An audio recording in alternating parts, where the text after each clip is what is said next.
Eto na ho muna, unahin po natin to dahil ito napaka-importanteng isyong pambayan. Atin lang balikan si Profesor Shelo Magno. Prof, maganda umaga po. Wala lang po tayong audio, nakamute po yata tayo, Professor. Ayan. I-unmute lang po natin. Ayan, ayusin lang po natin yung audio ni Professor Shelo Magno. Kung matatandaan, nakausap po natin siya nito nakaraan tungkol po dito Kahapon. sa kanilang sulat kay Senator Grace po at sa iba pa, ukol nga po dito sa petisyon sana. Ay, ito na. Nagbabalik na po. Hello, magandang umaga po, Professor. Hi, magandang umaga, DJ Chacha. Good morning po, Ma'am. Manang Ted. Maraming salamat, Ma'am Shelo. Thank you again for being on the show. Diretso po tayo agad dito. Na-ratify na po, pinagtibay na po ng BICAM. Ito nga pong 2025. Nagtibay na po ng both houses of Both Congress. houses po. Okay, Opo, go ahead. ito pong 2025 budget at nakita po ngayon, usap-usapan na wala nga pong budget or subsidy para po dito sa PhilHealth. Zero subsidy po for PhilHealth. Ano pong reaksyon nyo dito? Tila hindi pinansin. Yun pong sulat ninyo. Hindi na nga po ito nakakalungkot. Ito po ay nakakagalit.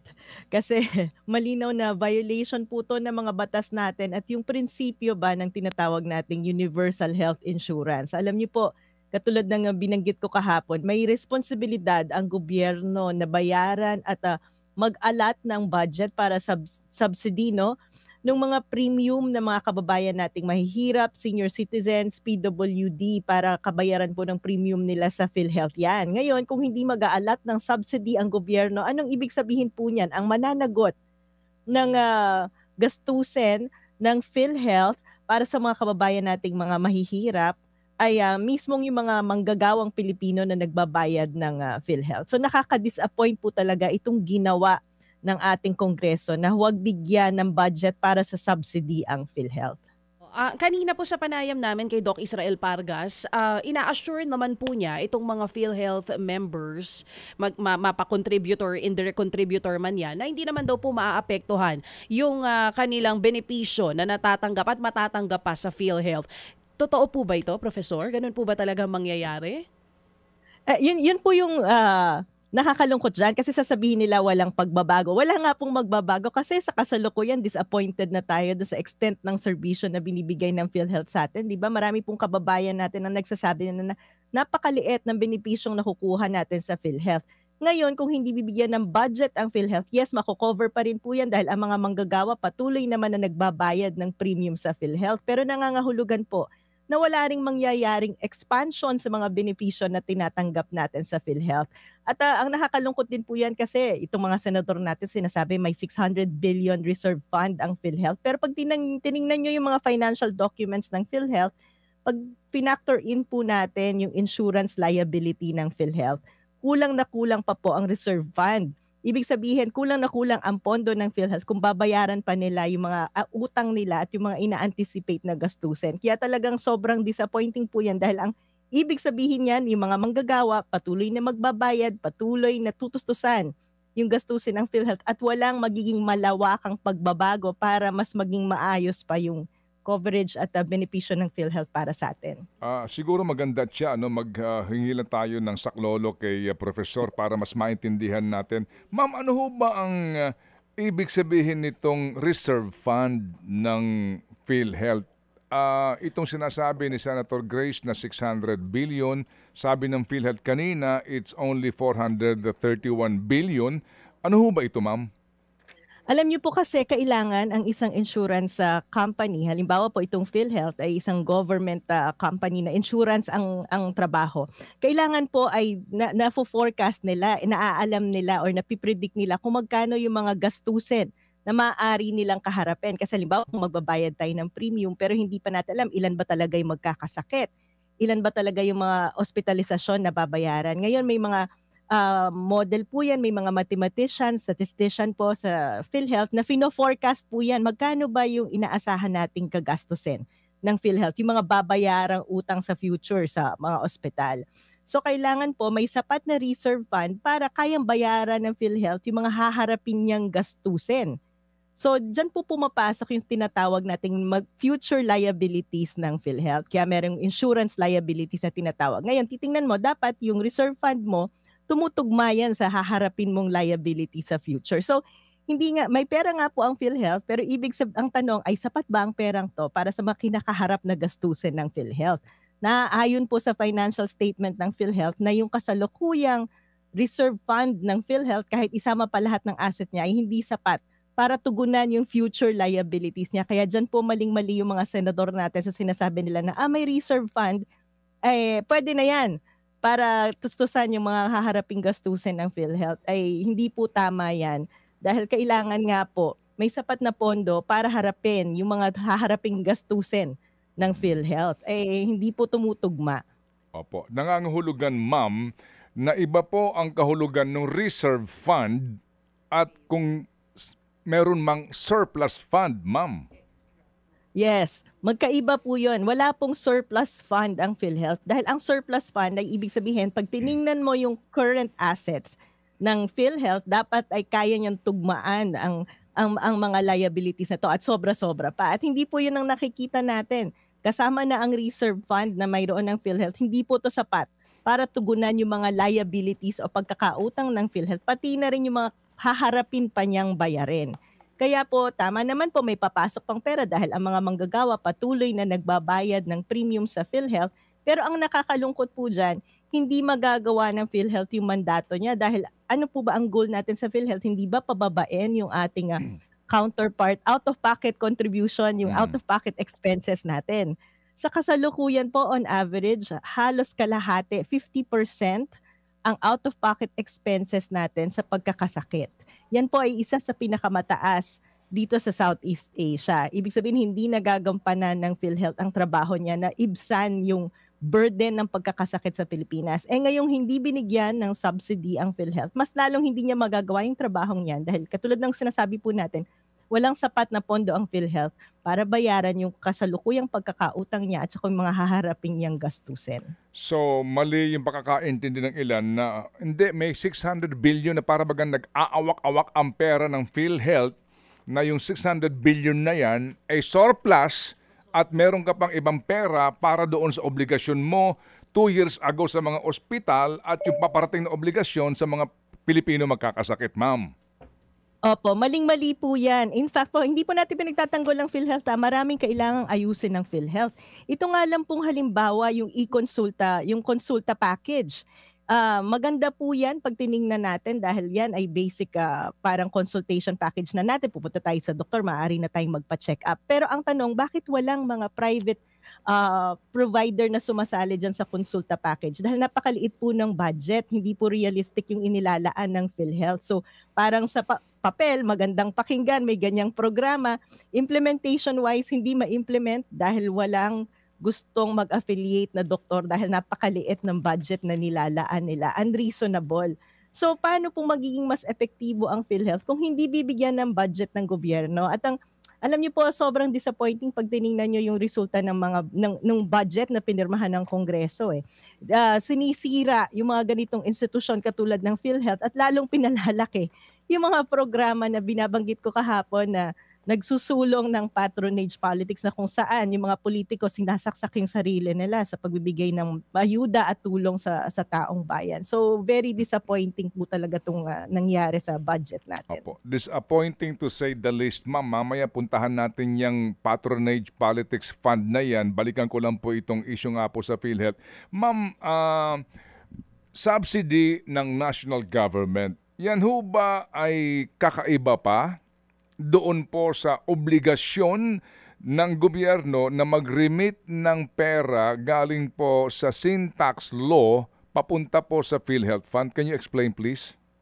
Yan po yung isa sa dahilan na kinakagalit natin dahil ayon po sa batas natin, naka-earmark po, ibig sabihin automatically dapat inililipat sa PhilHealth yung share natin sa sin tax. Nakalagay po kasi sa sin tax law natin, 80% nung kalahati ng mga taxes na nakukolekta natin mula sa tobacco, alcohol products at sweetened beverage, automatically dapat yan ay inilalaan sa PhilHealth bilang pangbayad ng premium ng mga kababayan natin na walang trabaho, mga kababayan nating mahihirap, mga kababayan nating PWD at senior citizen. Ito po yung mga walang kakayahang magbayad ng premium.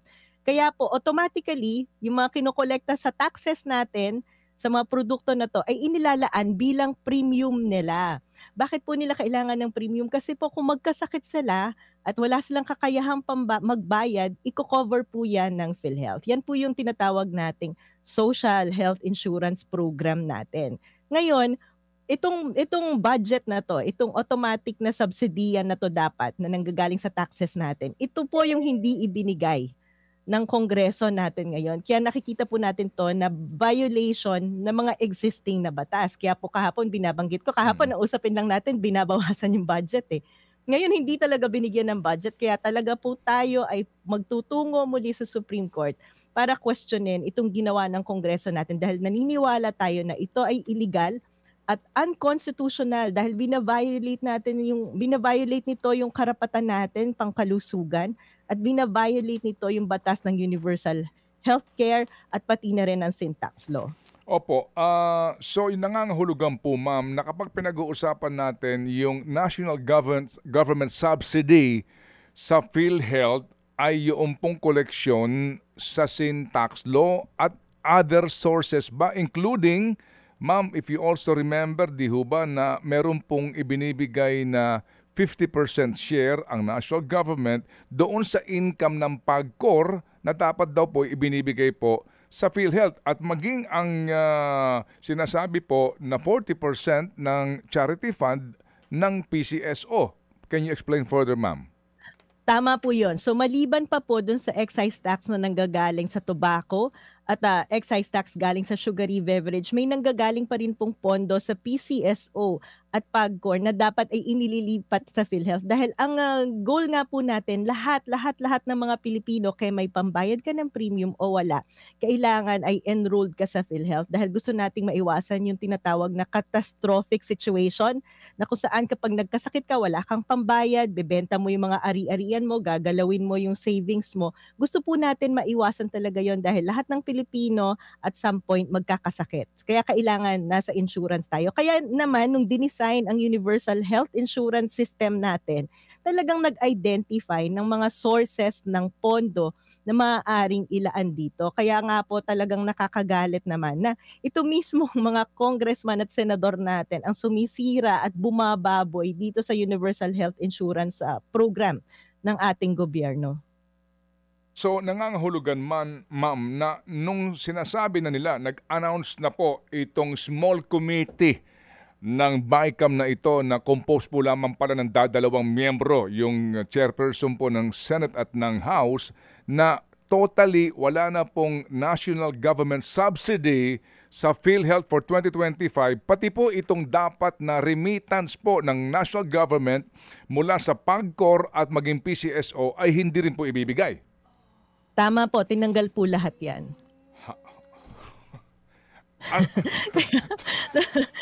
Mapapatawa ka na lang talaga sa kagaguhan na nangyayari dito sa gobyerno natin. Di ba? Yung nakakalungkot dyan, Manong Ted, kasi tayong mga manggagawa, wala naman tayong option eh. Kasi automatically deducted yan eh sa sweldo natin, hindi po ba? At ang inaasahan natin ay, well, palaki ng palaki yung premium na binabayaran natin sa PhilHealth, pero yung counterpart ng PhilHealth, ano ba yung napapakinabangan natin sa PhilHealth? Napakaliit. Kailangan mo munang mapunta sa emergency bago mo pakinabangan, di ba? Ni walang outpatient benefit, walang dental, pero lumalaki yung premium na binabayaran natin. Ngayon, na tinanggalan ng subsidy ng gobyerno ang PhilHealth, yes, may pera pa rin kasi yung mga manggagawa patuloy na magbabayad. Pero kung mag-expect tayo ng improvement dun sa serbisyo na nakukuha natin sa PhilHealth, malabo yan. Kasi ang kailangan ngayon gawin ng PhilHealth, i-meet muna yung minimum nila at kukuhanin sa atin, sa ating mga manggagawa, yung pati yung pang-cover dun sa pagkakasakit ng mga hindi nakakapagbayad ng PhilHealth. Ano ang inyong reaksyon, ma'am, doon po sa ating napanood, napakinggan na argumento kung ba't nila ito ginawa para daw bigyan ng leksyon ang PhilHealth? Kung ganun pala na kung hindi nagagawa ang trabaho ng isang ahensya, ang leksyon ay huwag bigyan ng budget. Dapat huwag nating bigyan ng budget yung buong gobyerno dahil hindi nagagawa ng matino yung mandato nila at saka trabaho nila para sa taong bayan. Alam niyo, nakakalungkot po yan. Kasi ilang beses na nating diniscuss, kitang-kita naman natin ang problema ng PhilHealth. Hindi po ba dapat ang gawin nila ay ayusin ang PhilHealth? Kung yung leaders ng PhilHealth ay hindi nagagawa yung trabaho nila, napakadali naman, bakit hindi i-fire at maghanap ng mga ibang taong capable na patakbuhin ang PhilHealth? Ang feeling ko po excuse lang kasi to ng mga politiko natin na sabihin na para bigyan ng leksyon ang PhilHealth, di na nagagawa yung trabaho nila, wag natin bigyan ng budget. Ang tanong, saan nila dinadala yung budget? Dinadala nila to sa mga programa na kung saan kailangan mo pa ng endorsement ng mga politiko bago mo mapakinabangan yung mga taxes na binabayad mo sa gobyerno. Yung kailangan pa ng endorsement, kailangan pang magmakaawa. Yun po yung mas lalong nakakagalit dito. Imbes na ayusin yung mga programa ng gobyerno, lalo natin itong sinisira, pinapabayaan at gumagawa tayo ng mga bagong programa na kung saan balik na naman tayo sa mga panglilimos sa mga politiko. Okay, bago po natin, again, tunghayan niyang panlilimos sa mga politiko, ma'am. So, sa ngayon, ma'am, paano kaya ito na automatic naman na may koleksyon ang gobyerno? Hango po dito nga sa sin tax law, no? Definitely, may koleksyon yan. Opo. Yes po. At meron din po namang automatic din na remittance ang PAGCOR at PCSO sa national government. Saan kaya pupunta itong koleksyon sa syntax ngayon? Ano po sa palagay ninyo, Professor? Ang nakikita po natin ng mga nakakaraang taon ay yung pondo na tinatanggal sa PhilHealth ay inililipat dito sa programa ng gobyerno na tinatawag na MAIP o yung Medical Assistance for Indigent Patients, no? Ito yung pinapaliwanag ko kahapon na programa na kung saan bago ka makakuha ng medical assistance, kailangan mong lumapit, maghanap ng politiko na lalapitan. Susulatan mo yung politiko na yan bago ka bigyan ng guarantee letter, kukuha ka ng medical abstract, at isasubmit mo yan lahat sa politiko bago nila ma-endorse sa isang government hospital bago kayo magkaroon ng assistance. Kaya nga po ito yung kinakagalit natin, ba't hindi ayusin ng PhilHealth? Kasi di ba kung magkakasakit ka, di ba dapat ang iniintindi mo na lang kung paano ka gagaling? Yun po sana yung idea ng PhilHealth. Pagpunta mo sa ospital, babawasan na yung gastusin mo dahil covered ka ng PhilHealth. Hindi mo na aalalahanin kung saan ka kukuha ng pambayad. Ang problema dito sa MAI program, pagpunta mo sa ospital, kulang ang pambayad mo, hindi ma-expand ang PhilHealth dahil walang pondo, kakapiranggot lang ang i-cover ng PhilHealth, pupunta ka ngayon, maghanap ka pa ng politiko, mamamasahe ka pa, pupunta ka pa sa opisina nila, magmamakaawa ka pa muna, susulat ka muna, tapos magpapasalamat ka sa kanila para mabigyan ka ng tulong. Yun po yung nakakabuisit doon. At nakita natin beginning 2023, itong pagliit ng pondo ng PhilHealth ay katumbas naman ng paglaki ng pondo na nilalaan dito sa MAIP. So kitang-kita na po natin yung agenda ng gobyerno na imbes na paibsan, padaliin ang buhay ng mga mamamayan ay lalong pinapahirap kapalit ng pagtanaw ng utang na loob sa mga politiko. Dito po sa pangyayaring ito, ma'am, na kayo kanin nyo dudulog sa kataas-taasang hukuman, bagamat sana nga po ito po'y agad din pansinin ng hukuman kung ito po'y inyong ilalapit sa kanila. Ano po ang prayer ninyo? Ano pa ho ang magagawa ninyo? Ano pa ho magagawa natin?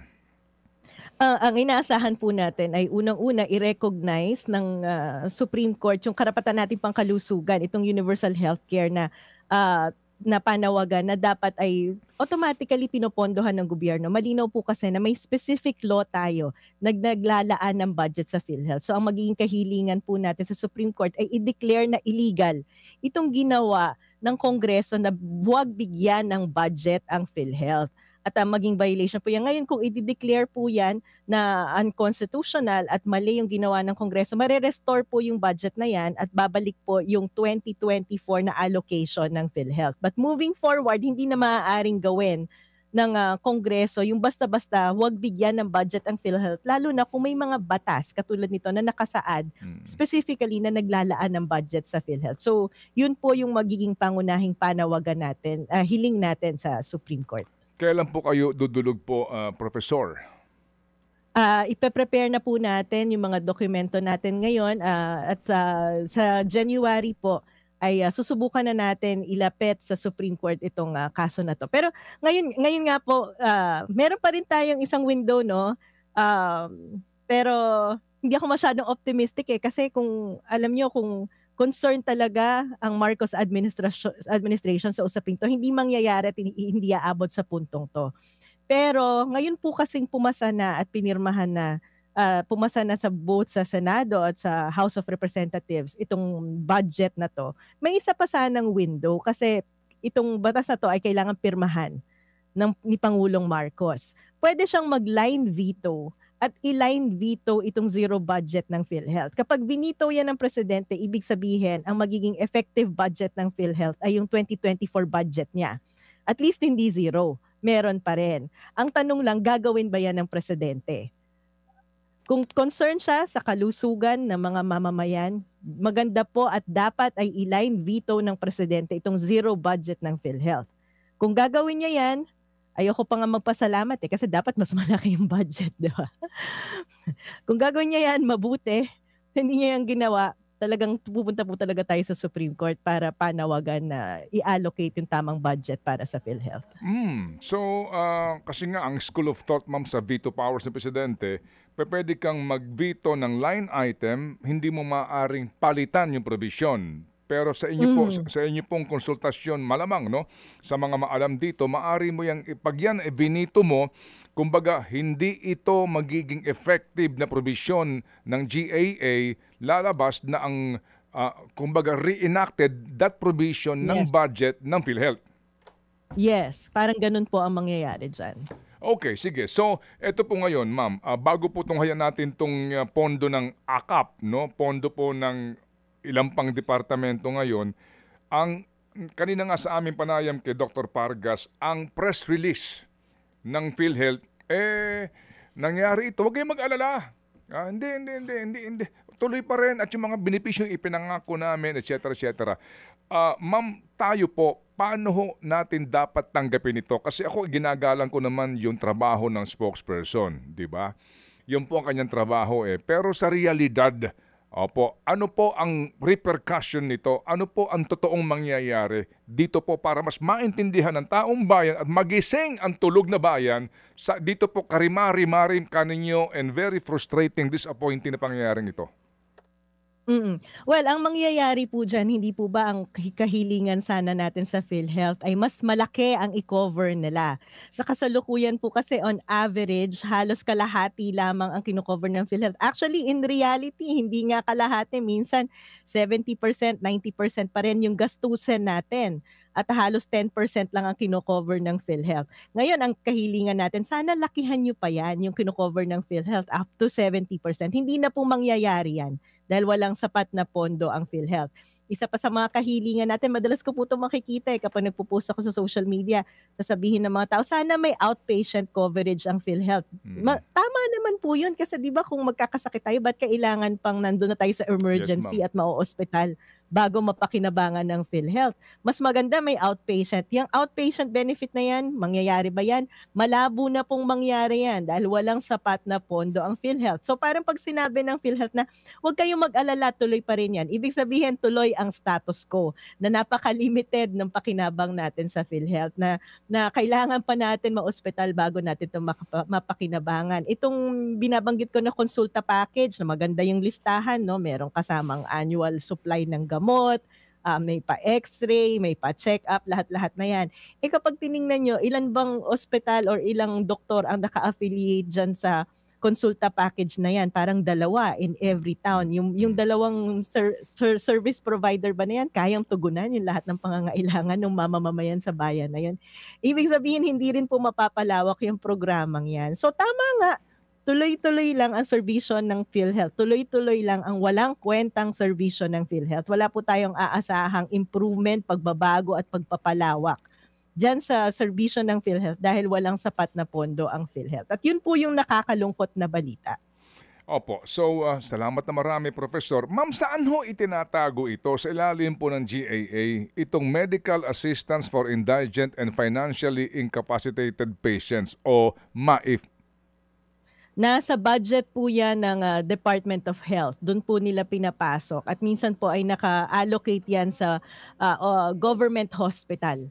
So, Mhm. maghahanap ka po ng government hospital, tapos doon ay naka-earmark yan sa bawat isang politiko, si senator ganito, si congressman ganito, may mga nakalaan na budget sa bawat isa sa kanila.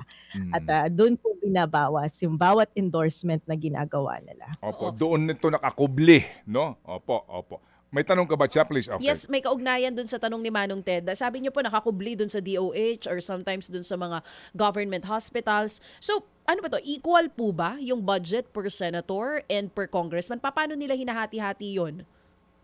Yan ang hindi ko po alam kasi walang malinaw na hindi naman po natin makikita dun sa budget na ito ay kay Senator A, ito ay kay Senator Oo, B. Pero oo. yan po pupapasok yung mga rent-seeking corruption activity na eh. Baka kapag mas malakas ka sa powers that be, mas malaki yung nakukuha mong allocation sa opisina mo para sa MAIP program. Pero yan po, dyan po pumapasok yung kawalan ng accountability at targeting system kasi dapat sana lahat accessible, di ba? Lahat ng Mm. magkakasakit, may assistance. Pero ngayon, kailangan mo pang magpalakas sa isang Mm. politiko bago ka makakuha ng financial assistance. At may discretion po yan kung magkano yung financial assistance na makukuha nyo. Kasi minsan 5,000 lang, minsan 50,000. Baka depende sa friendship nyo doon sa politikong nilapitan nyo. Oo. Doon po sa budget na ito, na-audit din po ito ng COA. Kumbaga nakikita din kung sinong MAIP ang may pinakamarami after ng isang taon, ganyan? Maaari po yang i-trace kasi doon po sa ospital makikita naman po kung sino yung mga nag-e-endorse na politiko. Pero parang pakiramdam ko po sa atin, sa publiko, mahihirapan po tayong i-trace kung ilan at kung Mm. magkano yung naging allocation per congressman or per senator dyan. Opo, opo. At mamaya po, iyan na ating papaliwanag nga kasi kami po, meron kaming real case studies, no? Dito po sa MAIF na ito. Sabi nga nung isang case study, alam nyo, sabi sa akin, alam nyo nakakalungkot dito, nalulungkot siya sa ibang pasyente. Kasi kung meron siyang koneksyon sa isang malakas sa politiko, 100,000 maari niya makuha. Yung iba daw po, 5,000 na ang pinakamalaki na ibibigay. Kaya yung iba namamatay na lang at hindi na na-ooperahan. Parang may guilt pa siya na mas nauna pa siya doon sa mga unang pasyente because nakakuha siya ng kaibigan o kamag-anak na may kilala doon sa politiko. Habang yung walang koneksyon, namatay na lang yung pasyente. Kasi nga hindi nakakuha ng enough guarantee letter para operahan sa heart center. Ay nako, totoo po yan Manong Ted. Yan po yung nakakalungkot kasi kung sa PhilHealth sana, standardized po yan. Kung magpapa-opera ka ng sa puso, manganganak ka, ganito ang coverage, ganito yung makukuha nating Mm-mm. coverage sa PhilHealth. Hindi Mm-mm. po ba? At Mm-mm. ang gusto sana nga natin ay laki-lakihan pa ng PhilHealth yan. Mm-mm. Pero kung dito sa MAIP, tama po kayo, ganyan po talaga ang magiging sistema dyan. May matatanggap kayo, pero kung hindi kayo malakas sa politiko, maliit lamang yung matatanggap nyo. Kung kaibigan nyo yung politiko, mas malaki yung matatanggap nyo. Kaya nga po, talagang sana magising yung mga kababayan natin na hindi dahil nakakatanggap tayo ng kusing-kusing sa politiko ay dapat pinasasalamatan natin yan. Dahil yung kinukuha natin at yung hinihingi natin kusing-kusing sa politiko, galing po sa atin yan. At minsan nga po kasi inisip natin, ay mahirap lang naman ako, wala akong binabayarang tax. Hindi po totoo yan. Lahat po tayo ay nagbabayad ng tax. Kahit yung 3-in-1 coffee na binibili nyo tuwing umaga, sa bawat soft drinks na iniinom nyo, binabayaran nyo po yung tax na yan. Kaya tayo pong lahat, kaya mahirap ka, kaya mayaman, tayo po ay nagbabayad ng tax. Pera po natin yung hinihingi natin sa mga politiko na yan. Kaya wala po tayo dapat utang na loob sa kanila. Kaya yun po yung nakakagalit eh. Yung kwento nyo na pati ba naman sa paghingi ng tulong ay palakasan pa rin. Professor, alam ko po na hindi pa ho ninyo lubos na susuri ang kabuuan pong ratified GAA ng ating bansa. Pero pahapyawan ko lang po itong dalawang aspeto. AKAP, Ayuda sa Kapos ang Kita Program. Ang mga senador dito, tutol na tutol. Kung nyo maaalala, no? Ang iingay nila dito. Pero naaprubahan po ito sa halagang 26 billion dahil yung Senado pala nabigyan ng parte, 5 billion at ang House ay 21 billion. Reaction please. Yun nga po, pwede na rin silang sumausaw. Again, babalikan po natin, ano ba ang trabaho ng Senado at House of Representatives? Di ba gumawa ng batas? Bakit po sila may role? sa pagbibigay ng mga ayuda program ng gobyerno? That's the first question that we need to ask. Pangalawa, nakakatawa nga po na unang-una, tutol na tutol ang mga senador dahil hindi daw 'to napag-aralan, walang malinaw na programa, walang malinaw na objective. Pero nung nakakuha na sila ng share, pwede na. Meron na nakikisawsaw na rin sila. Ang malungkot po diyan, tingnan niyo po, 'pag tiningnan niyo yung AKA program kasi babalik na naman ako, yung pera ng gobyerno galing po yan sa atin, tayo yung nagpopondo niyan. Kapag kinukulang yan, either magtataas ng tax, kung hihingi na naman sa atin, pipigaan na naman tayo ng additional tax o mangungutang ang gobyerno. Ngayon, kung mindful or nag-iisip yung mga taong nagpapatakbo ng gobyerno, ay dapat very strategic tayo sa paggastos ng pera ng gobyerno. No? Nakita niyo po itong AKAP, kung paano 'to ginagastos at pinapamudmod. Minsan 5,000 ang ibibigay, minsan 10,000, minsan 500. Minsan din kung saan-saan pinapamigay. Naalala ko nga a few weeks ago, SM tour si Speaker Romualdez para bigyan ng ayuda ang mga SM employees.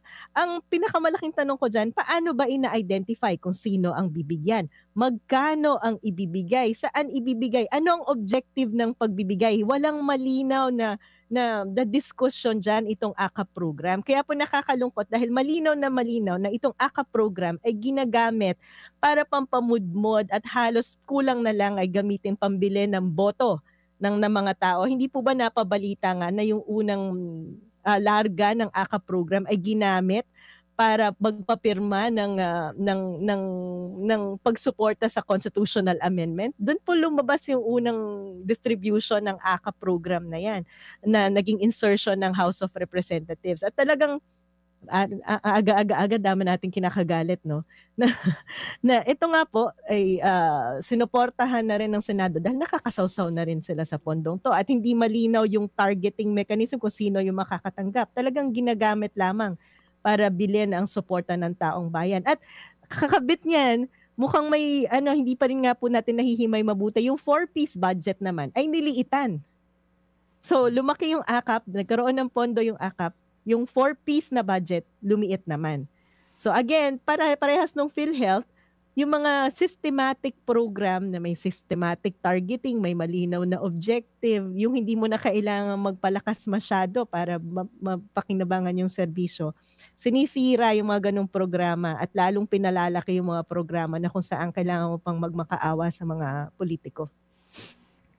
Hindi ho kami, ma'am, nagtataka sa inyo pong damdamin at reaksyon dahil nga nakakagalit naman talaga ito ho mga pangyayaring ito, itong ating ipinapaliwanag at sana nga po nakikinig ng lubos ang ating mga kababayan sa napaka-importanting isyong ito.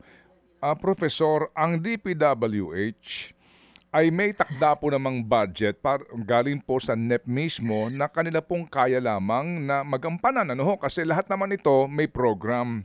Opo. Pero despite ho na hindi naman sila humihingi, dinagdagan ng BICAM ng halagang 288.6 billion pesos ang kabuuang budget ng DPWH kaya umabot na ito na naman ng higit sa 1.1 trillion pesos.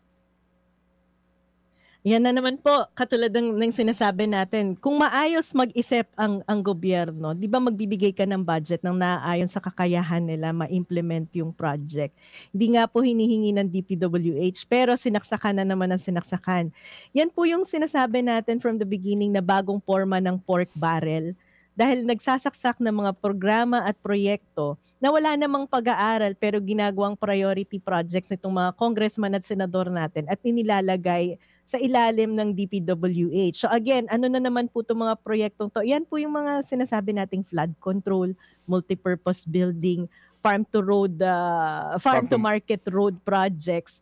At dyan po pumapasok yung mga napakalaking korupsyon, yung mga arrangement ng mga politiko with contractors.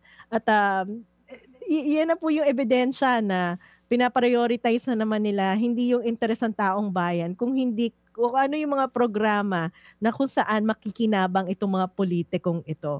So kaya naman pala napakaliit lang ng budget na hinihiling natin sa PhilHealth hindi maibigay, ay inilagay na naman nila sa DPWH na kung saan magkakaroon ng mga construction projects ng mga politiko natin. Hindi na rin po kagulat-gulat kasi 2025 national election, so kailangan nila ng mga pondo, proyekto na ilalagay yung kanilang mga pangalan. At binanggit na rin ni Mayor Magalong dyan, di ba? Halos 60-70% niyan ay napupunta sa korupsyon. Kaya, ayun, ginigisa talaga tayo sa sariling mantika natin. Opo. At ito ho ay nangyayari na lamang halos taon-taon sa unprogrammed appropriations po, Professor, na naman, tumaas na naman po ito ng 373 billion kaya ngayon umabot na ng 531.6 billion pesos. Ano po ang implikasyon nito, ma'am? Yun nga po dapat ang unprogrammed appropriations ay ito yung mga programang hindi natin i-implement, 'di ba? At mai-implement lamang kung may karagdagang kita ang gobyerno. So, ibig sabihin, within the year, maghahanap na naman ng pera ang gobyerno para pampondo dyan sa unprogrammed appropriations. Last time, ang kinuha nila, PhilHealth, 90 billion. Saan na naman kaya kukuha ng pera para sa unprogrammed appropriations na yan? Maganda rin pong mahimay-himay Ano na naman yung nilagay nila sa unprogrammed appropriations? Dati kasi dapat ang nilalagay dyan yung mga hindi priority projects natin, hindi ba? Kasi mapopondohan lang yan kung may extra na pera ang gobyerno. Pero doon sa 2024 budget, nakita natin, nilagay sa unprogrammed yung mga priority projects ng gobyerno. So this time, kailangan po talaga natin himay-himayin na naman. Titingnan na naman po natin, ano ba itong mga nilagay sa unprogrammed at saan kukuha ng pera ang gobyerno.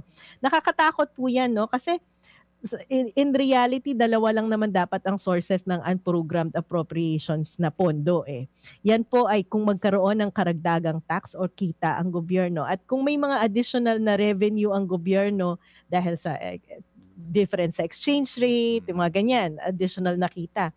Kung ganyan kalaki yung inaasahang pondo para sa unprogrammed appropriations, saan na naman yan huhugutin? Yan po yung nakakatakot. Actually, Manong Ted, meron pa pala akong isang nakitang balita na binanggit ni Secretary Balisacan na ginalaw nila ang pondo ng SSS at GSIS for infrastructure projects. Kung maalala nyo, nung dinidiscuss yung Maharlika, tinutulan po yan Naggalawin ng SSS at GSIS for infrastructure projects. Pinagtatakan ko po, baka pwede nyong interviewin dahil paanong ginalaw ng gobyerno ang SSS at GSIS funds para sa infra project ng gobyerno. Malaking question po yan at maaaring illegal din na ginawa nila. At yan po yung nakakatakot kung ano-ano yung pinaglalagay nila sa budget at kung saan-saan nila pinagkukuha yung pera. Ma'am Professor, bagamat gusto ho namin panghabaan pa ito sa dami po ng ating dapat na ipaliwanag kasi nga po marami po ang nagagalak nga at mas naiintindihan tong issue sa inyo pong paraan ng pagpapaliwanag. In parting, ma'am, ano ho ito? May solusyon pa ho ba ito, ma'am? Itong problema ng bayan na ito? Klaro ho naman sa inyo pong paliwanag na hindi na po tama ito. Hindi lang po ito disappointing. Talaga po nakakagalit. Hindi tayo makahanap po ng eksaktong salita to describe kung ano pong ating nararamdaman ngayon. Anong solusyon dito? Alam niyo po, kahit ako na-frustrate, kahit na araw-araw binabantayan ko yung budget ng gobyerno at lahat ng mga pangungurakot na ginagawa nila. Pero alam niyo po, yung isa sa power natin bilang mga mamamayan ay yung pumili ng tamang kandidato. So ang hiling ko po sa inyo, wag niyong iboto itong mga re-electionist na naglaan ng zero budget para sa PhilHealth at patuloy na binababoy yung pera ng bayan, utang na loob. Wag niyo na po silang iboto sa susunod na eleksyon dahil kitang-kita naman na ang pinaprioritize nila ay yung sarili nilang interes at hindi yung interes ng taong bayan. Kasi kung hindi po natin gagawin ito, ay patuloy na lang talagang maghihirap ang mga Pilipino, patuloy na ginagatasan sa tax, pero wala tayong pakinabang dito sa mga binabayaran nating tax, patuloy tayong maghihirap. Stuck lang po tayo sa paulit-ulit na cycle ng pagkakaroon ng walang kwentang pamamahala, walang kwentang serbisyo at patuloy na paghihirap. Kaya nga po, ito lahat ng pamamaraan ginagawa natin. Punta tayo sa Supreme Court, magkakaso tayo, babantayan natin, nag-iingay tayo, dinidiscuss natin to para maunawaan ng taong bayan. Pero ultimately po, yung kapangyarihan natin bilang mga mamamayan na ayusin to ay yung pumili ng mga tamang leader sa ating gobyerno. At yan po ay maaari natin gawin ngayong 2025. Nakikita po natin siguro nabibigyan tayo ng ilang ayuda, ilang tulong, pero alalahanin niyo po, pera po natin yan, pera po nating mga mamamayan yan, wala po tayong dapat tinatanaw na utang na loob. At kung maayos ang pagpapatakbo ng gobyerno. Hindi yun na kailangan magmakaawa para makakuha ng tulong. At baka mas malaki pa dapat na tulong ang nakukuha natin sa gobyerno at hindi yung mga kusing-kusing na ibinibigay sa atin ng mga politiko ngayon. Professor Cielo Magno, salamat sa inyo pong panahon. Hindi po ito ang ating huling ugnayan at muli po kami tatawag para po sa importanteng pagpapaliwanag sa mga isyong pambayan. Mabuhay po, ma'am. Salamat po, Manong Ted. At salamat, DJ Chacha. Magandang umaga po sa ating lahat. Si Professor Cielo Magno sa napaka-importanteng isyong pambayan.